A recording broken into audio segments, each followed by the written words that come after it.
Hello, Mark Ostwald from ADM Investor Services International. I'd like to share a few thoughts today on what I title macro, micro, and liquidity. It's been an interesting week. We've had a lot of bad news out of the euro area, and yet the Italian government managed to issue 8 billion of ultra-long BTPs, 30-year BTPs.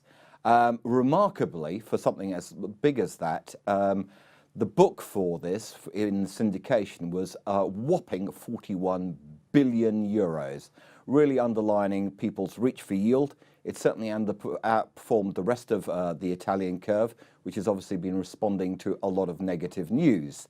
Let us move on to some of that negative news that we've had out of the euro area this week. Yesterday, the European Commission provided its updates on economic forecasts for 2019, and they didn't exactly make for fantastic reading. There was a downward revision for the euro area of 0.5, a downward revision for Germany of 0.6, and a whopping downward revision of 1% to Italian GDP forecast from 1.2 all the way down to just 0.2. Other contributors were the Netherlands, which also saw a 0.7 downward revision. But it does really remind us that of the narrative that we've been going through much of this year, that we are not particularly optimistic about global growth prospects. So that probably makes it all the more remarkable that we've had all these rally in the risk markets, which I'll demonstrate in a little bit. But in the first instance, let's have a look at something which is much more micro, and that's namely the change in the S&P 500's earning estimate in the first month of the quarter. As one can see, typically it's always down. It's very rarely, except for that one quarter at the beginning of last year, upwards. However, the bad news here really is in Q1 2019. Thus far, what we've seen is downward revisions which are the worst since 2016.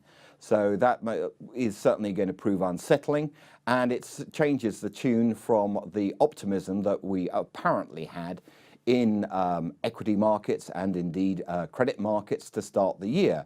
So let's have a look at that and take a closer examination, because my argument would be that we may have had all these narratives about US-China trade, about global growth prospects, but really the big trick has been over the past 6 to 9 months to keep a very close eye on global liquidity. Thus, this chart, which compares the Citi Global Money Supply proxy with the JP Morgan Emerging Market Bond Spread. That's as a generalized proxy for risk assets. And what one can really see is they're fairly well inversely correlated. And that while we saw global money supply contracting for the bulk of the second half of last year, we've seen a sharp turnaround back in December, which started back in the middle of December, and that was as the Fed added liquidity after the upset after its meeting in December, and then as we had the Chinese central bank also injecting liquidity. And that helped to drive the rally in risk assets. Now, of course, that global money supply is turning down as some of that liquidity injection rolls off. And whether you look at the JP Morgan Emerging Market Bond Spread or the next chart of US high yield bonds yields, you can basically see exactly the same effect over the past, particularly the last 3 to 4 months, of contracting money supply, pushing yield spreads wider, and then as we get the liquidity boost, so they come tighter.